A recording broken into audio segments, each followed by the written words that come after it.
السلام عليكم ورحمة الله وبركاته.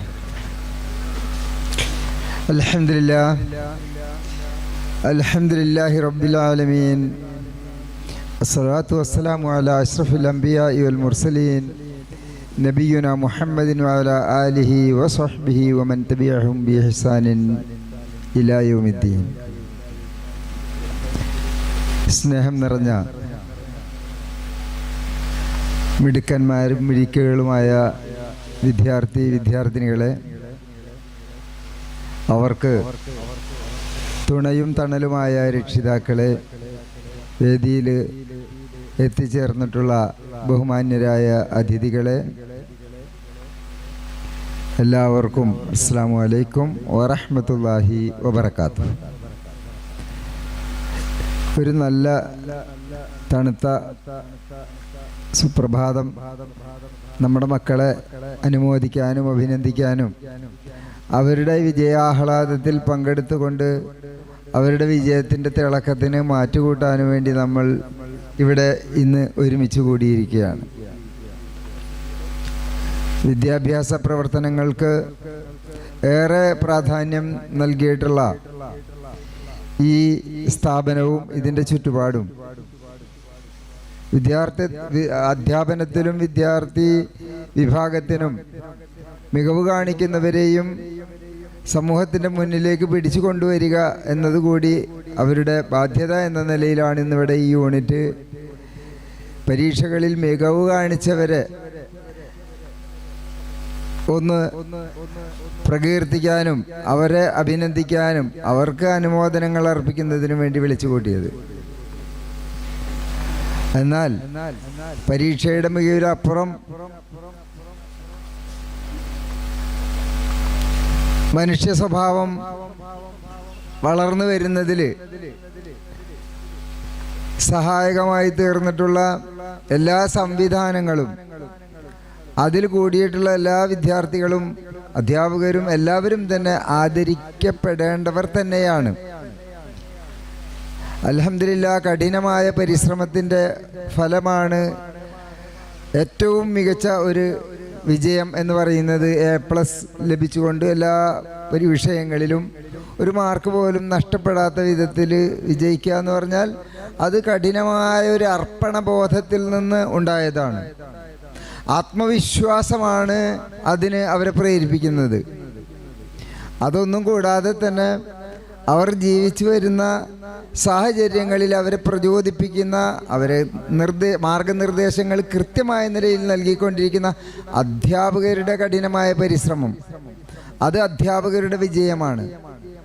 ആ വിജയവും വാസ്തവത്തിൽ ഇന്നിവിടെ ആഘോഷിക്കുകയാണ്, അനുമോദിക്കുകയാണ്. അധ്യാപകരെയാണ് ഏറ്റവും അധികം നാം അക്കാര്യത്തിൽ അനുമോദിക്കേണ്ടത്. വിദ്യാർത്ഥികൾ മാഷാ അല്ലാഹ് അവർക്ക് ലഭിച്ച ഈ അനുഗ്രഹങ്ങളെയും ചുറ്റുപാടുകളെയും അവർ വേണ്ട വിധത്തിൽ പ്രയോജനപ്പെടുത്തി എന്നതാണ് വാസ്തവത്തിൽ അവരുടെ മികവിന് കാരണം. അതുപോലെ തന്നെ വളരെ പ്രധാനപ്പെട്ട ഒരു റോളാണ് രക്ഷിതാക്കൾ എന്ന് പറഞ്ഞാൽ. സ്നേഹത്തിൻ്റെയും ശിക്ഷണത്തിൻ്റെയും ഭാവത്തിൽ പ്രാർത്ഥനാനിരതമായ ദിനരാത്രങ്ങളായിക്കൊണ്ട് മാതാപിതാക്കൾ ഏത് വിദ്യാഭ്യാസ സ്ഥാപനത്തിൽ പഠിക്കുന്ന മക്കളെയും അവരുടെ വിജയത്തിന് വേണ്ടിയിട്ട് ആത്മാർത്ഥമായി പ്രാർത്ഥിച്ചുകൊണ്ടേയിരിക്കുന്നുണ്ട്. ആ പ്രാർത്ഥനകൾക്ക് വലിയ വിലയുണ്ട്. ആ വിലയും വാസ്തവത്തിൽ ഇവിടെ ഇന്ന് അനുമോദിക്കപ്പെടുകയാണ്, അവരെയും ആശംസിക്കുകയാണ്. എല്ലാം നല്ലതിനായി വരട്ടെ, നല്ലൊരു ഭാവിക്ക്, നല്ലൊരു നാടിന്, നല്ല മനുഷ്യ സമൂഹം സൃഷ്ടിച്ചെടുക്കുന്നതിനായിരിക്കണം ഈ വിദ്യാഭ്യാസം മുഴുവൻ നമുക്ക് പ്രയോജനപ്പെടേണ്ടത്. ഓരോ തുറകളിലും നാം എടുക്കുന്ന സ്ട്രീമുകളനുസരിച്ച് സയൻസ് ആയിരുന്നാലും കൊമേഴ്സ് ആയിരുന്നാലും ടെക്നിക്കൽ മറ്റ് വിഷയങ്ങളായിരുന്നാലും IT ആയിരുന്നാലും ഒക്കെ മികവ് കാണിക്കപ്പെടേണ്ടുന്ന വിദ്യാഭ്യാസ തൊഴിലധിഷ്ഠിത മേഖലകളാണ്.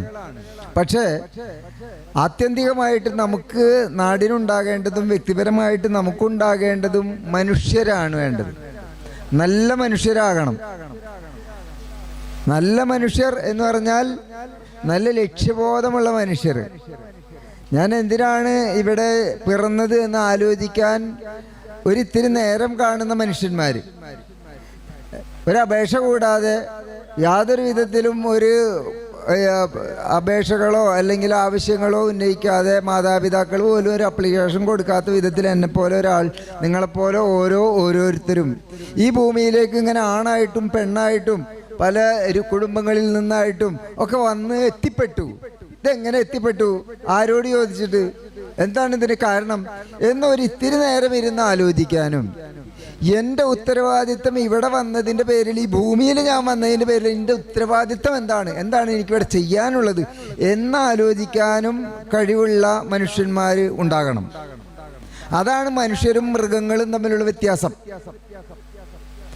മനുഷ്യർ മൃഗങ്ങളെ പോലെയല്ല, മനുഷ്യർ പിശാചുക്കളെ പോലെയല്ല. എല്ലാവർക്കും അവരുടേതായ ഒരു ജീവിത മാർഗമുണ്ട്, വ്യത്യസ്തതകളുണ്ട്, വ്യതിരക്തതകളുണ്ട്. മനുഷ്യൻ ഏറ്റവും ശ്രേഷ്ഠമായിട്ട് ആദരിക്കപ്പെട്ടവനാണ്. മനുഷ്യരെല്ലാവരും വലക്കത് കറംനാ ബനി ആദമ, ആദമിൻ്റെ മക്കൾ മുഴുവൻ ആദരിക്കപ്പെട്ടവരാണ്. അവർ മുഴുവൻ നെഞ്ഞു വിരിച്ച് 2 കാലിൽ നടക്കുന്നവരാണ്, നേർക്ക് നോക്കിയിട്ട്. മൃഗങ്ങളെപ്പോലെ 4 കാല് കുത്തി താഴോട്ട് നോക്കി നടക്കുന്നവരല്ല. എല്ലാവരും വളരെ ആത്മവിശ്വാസത്തോടും അഭിമാനത്തോടും കൂടി മറ്റുള്ളവരുടെ മുഖത്ത് നോക്കി സംസാരിക്കുകയും പ്രതികരിക്കുകയും ഭാവങ്ങളും അതുപോലെ തന്നെ ഒരുപാട് മനോവികാരങ്ങളും പ്രകടിപ്പിക്കുകയും ചെയ്യുന്നവരാണ് മനുഷ്യർ എന്ന് പറഞ്ഞാൽ. മനുഷ്യർ ബുദ്ധിയുള്ളവരാണ്, മൃഗങ്ങളെ പോലെയല്ല, പിശാചുക്കളെ പോലെയല്ല. മനുഷ്യർ വിശേഷ ബുദ്ധിയുള്ളവരാണ്. അപ്പോൾ ആ മനുഷ്യനായി തീരാൻ സാധിക്കുക എന്നതാണ് വിദ്യാഭ്യാസത്തിൻ്റെ യഥാർത്ഥത്തിലുള്ള ഒരു നേട്ടം. മനുഷ്യനായി തീർന്നു കഴിഞ്ഞാൽ ലോകത്തിന് മുഴുവൻ അവൻ്റെ ഉത്തരവാദിത്വം അവൻ നിറവേറ്റും. സൃഷ്ടിച്ച സൃഷ്ടാവിനോടൊരു ഉത്തരവാദിത്വമുണ്ട്. അപ്രകാരം തന്നെ ജന്മം നൽകിയ മാതാപിതാക്കളോട് ഉത്തരവാദിത്വമുണ്ട്. പഠിപ്പിച്ച രക്ഷിതാക്കളോട് ഉത്തരവാദിത്വമുണ്ട്. തെക്കേതിലും വടക്കേതിലും കിഴക്കേതിലും പടിഞ്ഞാറിലുമുള്ള നമ്മുടെ അയൽവാസികളോട് എല്ലാവരോടും ഉത്തരവാദിത്വമുണ്ട്. ചുറ്റുപാടുകളോട് ഒരുപാട് ബാധ്യതകൾ നമുക്കുണ്ട്. ഈ ബാധ്യതകൾ ഓരോന്നും തിരിച്ചറിഞ്ഞുകൊണ്ട് എങ്ങനെ കൃത്യമായ നല്ലൊരു മനുഷ്യനായി ജീവിക്കാൻ സാധിക്കുന്നു എന്നതാണ് വാസ്തവത്തിൽ മനുഷ്യനെ തിരിച്ചറിയാനുള്ള കഴിവ്. മനുഷ്യർക്ക് കൊടുത്തിട്ടുള്ളത് ഏറ്റവും ബുദ്ധിയാണെന്ന് പറഞ്ഞില്ലേ? ബുദ്ധിശക്തിയാണ്. എന്തിനു വേണ്ടിയാണ് ബുദ്ധിശക്തി? നല്ലത് ഏതാണ്, ചീത്ത എന്നതെന്ന് തിരിച്ചറിഞ്ഞുകൊണ്ട് സ്വബോധത്തോടു കൂടിയിട്ട് ആത്മവിശ്വാസത്തോടു കൂടിയിട്ട് എനിക്ക് എന്നെ സംബന്ധിച്ച് തിരിച്ചറിയാനുള്ള ഒരു തിരിച്ചറിവോട് കൂടിയിട്ട് ജീവിക്കാൻ സാധിക്കുക. ഇന്ന് ഈ ഒരു മാസമായിട്ട് അതേപോലെ തന്നെ പുതിയൊരു സർക്കാർ വന്നതിന് ശേഷമൊക്കെ അതിനു മുമ്പും നടന്നിട്ടുള്ള ഒരു കാര്യമാണ് ലഹരിക്കെതിരെയുള്ള വേട്ട എന്ന് പറഞ്ഞാൽ, എനിക്ക് മനുഷ്യനാവേണ്ട, എനിക്ക് മനുഷ്യനൊന്നല്ല ആകാതെ മൃഗവുമാകാതെ എനിക്ക് ഈ ലോകത്തിൽ നിന്ന് ബോധമില്ലാത്തവനായിട്ട് നടക്കണമെന്നൊരു വിചാരമാണ് ഉള്ളിൻ്റെ ഉള്ളിലുള്ളത്. എൻ്റെ തന്ന ബുദ്ധി ഉപയോഗിക്കാൻ എനിക്ക് താല്പര്യമില്ല. ഞാൻ എന്തിനാണ് ഇവിടെ വന്നതെന്ന് ആലോചിക്കാനുള്ള അവസരമില്ല. അതൊന്നും എനിക്ക് ആവശ്യവുമില്ല. എനിക്ക് എങ്ങനെയെങ്കിലും എൻ്റെ ബുദ്ധിയെയും ഓർമ്മയെയും മരവിപ്പിച്ച് മുരടിപ്പിച്ച് അതിനെ മയക്കി കിടത്തിക്കൊണ്ട് ഏതെങ്കിലും ഒരു ജന്മമായിട്ട് ഇവിടെ കഴിഞ്ഞ് തുലഞ്ഞ് പോയി തീരണം എന്ന ഒരു ആഗ്രഹം ഉണ്ടായിട്ടല്ല, സാഹചര്യങ്ങളുടെ സമ്മർദ്ദങ്ങൾ കൊണ്ട് ഈ ചുറ്റുപാടുകളായി തീർന്നുകൊണ്ടിരിക്കുന്ന ഒരു കാലഘട്ടമാണ്. അപ്പം ഇവിടെയാണ് വാസ്തവത്തിൽ വിദ്യാഭ്യാസത്തിൻ്റെ ഗുണം കാണേണ്ടത്. വിദ്യാഭ്യാസം ഇവിടെ കേവലം 10ാം ക്ലാസ്സും 12ാം ക്ലാസ്സിനും മാത്രമല്ല, KNM പൊതുപരീക്ഷയിൽ പഠിച്ച കുട്ടികൾക്കും ഇവിടെ ഇന്ന് സമ്മാനം നൽകുന്നുണ്ട്. അതിൻ്റെ കാരണം എന്താണെന്ന് വെച്ചാൽ പ്രത്യേകിച്ച് മനസ്സിലാക്കേണ്ടത്, വിദ്യ കൊണ്ട് നമ്മൾ നേടിയെടുക്കേണ്ടത് നമ്മളെ തിരിയുന്നതോടൊപ്പം തന്നെ നമ്മുടെ രക്ഷിതാക്കളുടെ ബാധ്യത, ആ രക്ഷിതാക്കളുടെ സ്ഥാനവും മഹത്വവും അവരുടെ നൽകപ്പെടേണ്ടുന്ന ആദരവും തിരിച്ചറിയുന്നത് പോലെ തന്നെ നമ്മളെ പടച്ച ഒരു തമ്പുരാനുണ്ട്. വെറുതെ ആകാശത്ത് നിന്ന് പൊട്ടി മഴ വീണതുപോലെ വീണതല്ല. മഴ വീഴുന്നതിന് ഒരു കാരണമുണ്ട്. സമുദ്രത്തിൽ നിന്ന് നീരാവി പൊന്തണം, എന്നിട്ട് അത് മഴമേഘങ്ങളായി ഉരുണ്ടുകൂടണം, എന്നിട്ട് കുമിഞ്ഞുകൂടി പർവ്വതങ്ങളെ പോലെ വലിയ മേഘങ്ങൾ ഉണ്ടാവണം, അതിലേക്ക് തണുത്ത കാറ്റടിക്കണം, എന്നിട്ട് ജലകണങ്ങൾ കാറ്റ് മുഖേന എത്തേണ്ടുന്ന സ്ഥലങ്ങളിലേക്ക് എത്തണം, എന്നിട്ട് അവിടേക്ക് ഉതിർന്ന് വീഴണം. അതിനൊക്കെ അതിൻ്റെ പിന്നിൽ എന്തുണ്ട്? ഒരു ബുദ്ധിയും ചിന്തയും ഒരു പ്ലാനും പദ്ധതിയും ഒക്കെ ഉള്ളത് പോലെ തന്നെ അല്ലാഹു സുബ്ഹാനഹു വ തആല നമ്മളെല്ലാവരെയും സൃഷ്ടിച്ചതിന് അതിന് എന്ത് പേര് പറഞ്ഞിരുന്നാലും വരും. അതിൽ അള്ളാഹു എന്നോ ദൈവമെന്നോ വേറെ ഏത് സർവേശ്വരനെന്നോ സർവശക്തനെന്നോ എന്ത് പേര് പറഞ്ഞിരുന്നാലും വിരോധമില്ല. ആ ശക്തി സൃഷ്ടിയുടെ പുറകിൽ ഒരു ലക്ഷ്യമുണ്ട്. ആ ലക്ഷ്യത്തെ സംബന്ധിച്ച് ചിന്തിക്കൽ ആണ് വാസ്തവത്തിൽ മനുഷ്യരിൽ നിന്നുണ്ടാകേണ്ടത്. കേവലം ഇര തേടാനും ഇണ ചേരാനും വേണ്ടി മാത്രം പടക്കപ്പെട്ടവനല്ല മനുഷ്യൻ. അവനെ കൊണ്ട് ചില ലക്ഷ്യങ്ങളുണ്ട്. എവിടെ നിന്ന് വന്നു എന്ന് ചിന്തിക്കുന്നത് പോലെ, എന്തിനു വന്നു എന്ന് ആലോചിക്കുന്നത് പോലെ, എവിടേക്ക് പോകുന്നു എന്നും കൂടി ഒന്ന് ആലോചിക്കണം. പോകുന്ന സ്ഥലം അത് നരകത്തിന്റെ പാതാളമാകാൻ പാടില്ല. അത് ശാശ്വതമായ എന്നേക്കുമായ മനുഷ്യൻ എന്ന് പറഞ്ഞാൽ അത് അമരത്വമുള്ളവനാണ്, ഒരിക്കലും മരണമില്ലാത്ത, ഖാലിദീന ഫിഹാ അബദ, നിത്യമായ ശാശ്വതമായ എന്നേക്കുമുള്ള വലിയ വലിയ വലിയ വലിയ വലിയ തീർത്താൽ തീരാത്ത അത്രയും സുദീർഘമായ ഒരു ജീവിതത്തിൻ്റെ പരീക്ഷണം മാത്രമാണ് ഇവിടെ നടക്കുന്നത് എന്നൊരു ബോധം ജീവിതത്തെ സംബന്ധിച്ച്, പർപ്പസ് ഓഫ് ലൈഫ്, എന്താണ് ജീവിതത്തിൻ്റെ ലക്ഷ്യം എന്ന് ഒന്ന് ആലോചിക്കണം. എല്ലാവരും ഇരുന്ന് ആലോചിക്കണം. ആലോചിച്ചാൽ നിങ്ങൾക്ക് കിട്ടും. കാരണം ലോകത്ത് കാണപ്പെടുന്ന എല്ലാ വസ്തുക്കളിലും ആലോചിക്കുന്ന ആളുകൾക്ക് ഒരുപാട് പാഠങ്ങളുണ്ട്. എല്ലാ ചെറു ചെറു ജീവികളിലും, ഉറുമ്പിലും പാറ്റയിലും കൊതുകിലും ആനയിലും ഒട്ടകത്തിലും എല്ലാ തിമിംഗലത്തിലും, അതെല്ലാം ഹിമാലയത്തിലും മഴയിലും മഞ്ഞിലും പുഴയിലും പൂവിലും എല്ലാറ്റിലും എന്തുണ്ട്? നമുക്ക് നല്ലവണ്ണം ആലോചിച്ച് കഴിഞ്ഞാൽ ഇതിൻ്റെ പുറകിൽ എന്തോ ഒന്ന് ഉണ്ട് എന്ന് മനസ്സിലാക്കാൻ സാധ്യമാകും. ആ മനസ്സിലാക്കുന്നതിനുള്ള ചിന്തയെ ഉണർത്തുകയും ഉദ്ദീപിപ്പിക്കുകയും ചെയ്യുന്നതിനുള്ള പരിശീലനമാണ് വിദ്യാലയങ്ങളിൽ നിന്ന് നിങ്ങൾക്ക് ലഭിച്ചത്. ആ ലഭിച്ചതിൽ മാർക്ക് കൂടുതൽ കിട്ടി എന്നതിൻ്റെ പേരിൽ നാം ഒരു കൂട്ടരെ അഭിനന്ദിക്കുന്നു, അവരെ നമ്മൾ അങ്ങേയറ്റം ഉയർത്തുന്നു, അവർക്ക് അനുമോദിക്കുന്നു, അവർക്കും അവരുടെ കുടുംബത്തിനും അധ്യാപകർക്കും. അതുപോലെ തന്നെ മറ്റെല്ലാവരും വിദ്യാഭ്യാസം നേടിക്കൊണ്ടിരിക്കുകയാണ്. എല്ലാവർക്കും ലഭിക്കേണ്ടത് ജീവിതത്തിൻ്റെ ലക്ഷ്യബോധമാണ്. എന്തിനു വന്നു എന്ന ഒരു പർപ്പസ്, ജീവിതത്തിൻ്റെ ലക്ഷ്യം എന്ത് എന്നതിൻ്റെ കൃത്യമായ ഉത്തരം നിങ്ങൾക്ക് കിട്ടണം. അത് കിട്ടുന്നത് വരെ ആലോചിക്കണം, അത് കിട്ടുന്നത് വരെ പഠിക്കണം.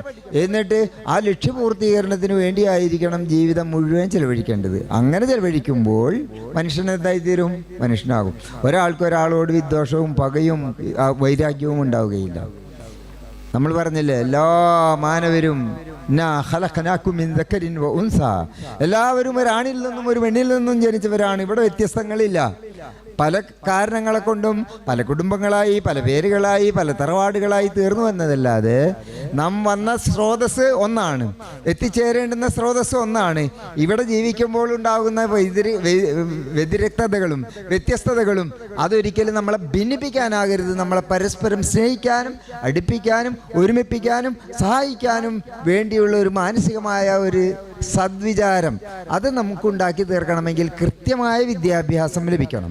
ആ വിദ്യാഭ്യാസമാണ് നമ്മൾ തേടുന്നത്, ജനാധിപത്യം തേടുന്നത്, ഈ നാട് തേടുന്നത്, ഈ ലോകം തേടുന്നത്. അത്തരത്തിലുള്ള ഒരു വിദ്യാഭ്യാസമാണ്. അപ്പോൾ ആ വിദ്യാഭ്യാസം എന്ന് ഞാൻ കൃത്യമായിട്ട്, എന്താണ് മോനെ നിൻ്റെ ലക്ഷ്യം? നമ്മൾ കുട്ടികളോടൊക്കെ പലപ്പോഴും ചോദിക്കാറുണ്ട്, ക്ലാസ്സിലിരിക്കുമ്പോൾ നിനക്ക് എന്താവാനാണ് ഇഷ്ടം? അപ്പോൾ ഒരാൾ ഡോക്ടർ ആവണം, ഒരാൾക്ക് എഞ്ചിനീയർ ആവണം, ഒരാൾക്ക് IAS ആവണം, IPS ആവണം, പലതാവണം എന്ന് ഓരോരുത്തർ പറയും. എന്നാൽ വാസ്തവത്തിൽ നിന്റെ ടാർഗറ്റ് എന്താണ്? ജീവിതം എന്ന് പറഞ്ഞാൽ എന്താണ് എന്ന് ചോദിച്ചാൽ, ഇവിടെ വാസ്തവത്തിൽ നമ്മൾ ജീവിച്ച ഒരു ആണായിട്ട് ജനിക്കണമെന്ന് ഞാൻ വിചാരിച്ചതല്ലല്ലോ. ഇത്ര വർഷം ജീവിക്കണമെന്ന് ഞാനല്ലല്ലോ തീരുമാനിക്കുന്നത്. എൻ്റെ പിതാവ് ഇന്ന ആളായിരിക്കണമെന്ന് ഞാനല്ല തീരുമാനിക്കുന്നത്. എൻ്റെ മാതാവ് ഇന്ന ആണെന്ന് ഞാനല്ല തീരുമാനിക്കുന്നത്. അപ്പോൾ ഇതിൻ്റെ തീരുമാനം പുറകിലാണ്. നമ്മൾ വെറും പാവങ്ങളാണ്. നമ്മളെ പരീക്ഷിക്കുകയും എന്നിട്ട് അയ്യുക്കും അഹ്സനു അമല, ആരാണ് ഏറ്റവും നല്ല പെർഫോമൻസ്, മറ്റുള്ളവർക്ക് സഹായകമായ നിലയിൽ മറ്റുള്ളവരെ സഹായിക്കുന്ന, സഹകരിക്കുന്ന, സ്നേഹിക്കുന്ന, നന്നായി ജീവിക്കുന്നവർ ആരാണ് എന്ന് തിരിച്ചറിഞ്ഞുകൊണ്ട് ഉത്തരവാദിത്വ ബോധം കാണിക്കുന്നവരെ തിരഞ്ഞെടുക്കുന്ന ഒരു പരീക്ഷണമാകുന്നു ജീവിതം. ഈ ജീവിതത്തിൽ അധ്യാപകൻ പരീക്ഷിക്കപ്പെടുന്നു, വിദ്യാർത്ഥി പരീക്ഷിക്കപ്പെടുന്നു, ഡോക്ടർ പരീക്ഷിക്കപ്പെടുന്നു, രോഗി പരീക്ഷിക്കപ്പെടുന്നു, ധനവാൻ പരീക്ഷിക്കപ്പെടുന്നു, ദാരിദ്ര്യവാൻ പരീക്ഷിക്കപ്പെടുന്നു. എല്ലാവരും പരീക്ഷാലയത്തിലാണ്. നമ്മളൊക്കെ പരീക്ഷാലയാണ് ഇരിക്കുന്നത്. നമ്മുടെ പ്രതികരണങ്ങൾ രേഖപ്പെടുത്തിക്കൊണ്ടിരിക്കുന്നു. ഈ പ്രതികരണങ്ങൾ അനുസരിച്ചുകൊണ്ട് നിങ്ങൾ ചെയ്യുന്ന ഓരോ പ്രവർത്തനങ്ങൾക്കും വമൻ യഅമൽ മിസ്ഖാല ദർറത്തിൻ ഖൈറൻ, ഖൈറാണ് നിങ്ങൾ അണുവണി തൂക്കത്തോളം ചെയ്തത് എങ്കിൽ യറഹു, അവനത് കാണുക തന്നെ ചെയ്യും. വമൻ യഅമൽ മിസ്ഖാല ദർറത്തിൻ ശർറൻ, അവൻ്റെ ജീവിതത്തിൽ ഒരാൾ ഷർറാണ്, ഉപദ്രവമാണ് മറ്റുള്ളവർക്ക്, ദോഷകരമായ വിധത്തിലുള്ള ഒരു ചിന്തയാണ്, പ്രവൃത്തിയാണ് ഒരാളിൽ നിന്നുണ്ടായതെങ്കിൽ യറഹു, അവനത് കാണുക തന്നെ ചെയ്യും. ഇതാണ് ഈ ജീവിതത്തിൽ പരിശോധന നടക്കുന്നത്. ഈ ഒരു ഓർമ്മയും ബോധവും നമുക്കുണ്ട് എങ്കിൽ തീർച്ചയായിട്ടും നമ്മളൊക്കെ നല്ല മനുഷ്യരായിത്തീരും. ഈ നല്ല മനുഷ്യരായിത്തീരുക എന്നതായിരിക്കട്ടെ നല്ല വിദ്യാഭ്യാസത്തിൻ്റെയും നമ്മുടെ വിദ്യാഭ്യാസത്തിൻ്റെയും ലക്ഷ്യമെന്ന് നാം എപ്പോഴും ആഗ്രഹിച്ചുകൊണ്ടിരിക്കുകയാണ്. ഇന്നിവിടെ ജനിച്ച് ഒരുപാട് മാർക്ക് നേടി കഠിനമായി ശ്രമിച്ച് ഉറക്കളച്ച് ബുദ്ധിമുട്ടി പ്രയാസപ്പെട്ട എല്ലാ മക്കളോടും അവർക്ക് ഞങ്ങളുടെ എല്ലാവരുടെയും മനസ്സിൻ്റെ ഉള്ളിൽ നിന്നുള്ള അതിരറ്റ സ്നേഹാദരവുകൾ ഇവിടെ അർപ്പിക്കുന്നു. അതോടൊപ്പം തന്നെ നിങ്ങളിൽ നിന്ന് ഭാവി ഭാസുരമായ നിലയിലുള്ള നല്ലൊരു സമൂഹം വളർന്നു വരികയും ലോകത്തെ മുഴുവൻ ഒരൊറ്റ കണ്ണോടുകൂടി സ്നേഹത്തോടുകൂടി കാണാനും സ്നേഹത്തോടുകൂടി പെരുമാറാനും ഏകോദര സഹോദരന്മാരായിട്ട് ഇവിടെ സന്തോഷകരമായ നിലയിൽ ജീവിച്ച് മരിക്കാനും സർവശക്തനായ തമ്പുരാനെ സ്മരിക്കാനും അറിയാനും മനസ്സിലാക്കാനും അങ്ങനെ അവനെ ഭയപ്പെട്ടുകൊണ്ട് നല്ലൊരു ജീവിതം നയിക്കാനും അള്ളാഹു സുബ്ഹാനഹു വ തആല നിങ്ങളെ ഏവരെയും സഹായിക്കുമാറാകട്ടെ എന്ന് ഞാൻ ആത്മാർത്ഥമായി പ്രാർത്ഥിക്കുകയാണ്. നിങ്ങളുടെ കുടുംബങ്ങളിൽ സമാധാനമുണ്ടാകട്ടെ, ശാന്തി ഉണ്ടാകട്ടെ. വിദ്യാഭ്യാസം ഇവിടെ എല്ലാ നിലയിലുമുള്ള സുരക്ഷിതത്വം നമുക്ക് നൽകുമാറാകട്ടെ. വിദ്യാഭ്യാസം കൊണ്ട് എന്തൊക്കെ സമാധാനങ്ങളും എന്തൊക്കെ നന്മകളും ഉണ്ടാകേണ്ടതുണ്ടോ അത് മുഴുവൻ നിങ്ങൾക്ക് ഏവർക്കും ലഭിക്കുമാറാകട്ടെ. ഇവിടെ ഒത്തുകൂടിയവർക്കും ഇവിടെ നിങ്ങളെ അനുമോദിക്കുന്നവർക്കും ആശീർവദിക്കുന്നവർക്കും മാതാപിതാക്കൾക്കും രക്ഷിതാക്കൾക്കും സംഘാടകർക്കും എല്ലാവർക്കും നല്ലത് വരട്ടെ എന്ന് മാത്രം ആശംസിച്ചുകൊണ്ട് ബിസ്മില്ലാഹിർ റഹ്മാനിർ റഹീം, പരമകാരുണികനും കരുണാനിധിയുമായ അള്ളാഹുവിൻ്റെ നാമത്തിൽ എന്ന് പറഞ്ഞുകൊണ്ട് ഞാൻ ഇന്നത്തെ ഈ പ്രോഗ്രാം ഉദ്ഘാടനം ചെയ്യുന്നു. അസ്സലാമു അലൈക്കും വറഹ്മത്തുള്ളാഹി വബറകാതുഹു.